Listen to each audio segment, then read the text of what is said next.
Hello guys, in today's video we're gonna talk about how to fix WhatsApp initializing problem. So the answer is easy. Just go to the settings and then scroll down to the apps section and then go to the search and search on WhatsApp. Then go to the storage and here you will find this clear cache option. Click on it. Now you can go check it if it worked. If it didn't, you can try to restart your phone, and if it didn't work again, maybe try to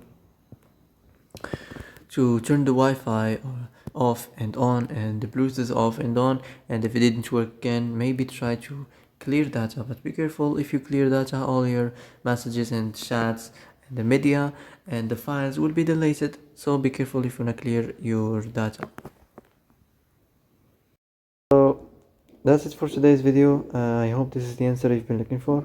If you like this video, don't forget to like and subscribe, and see you in the next video.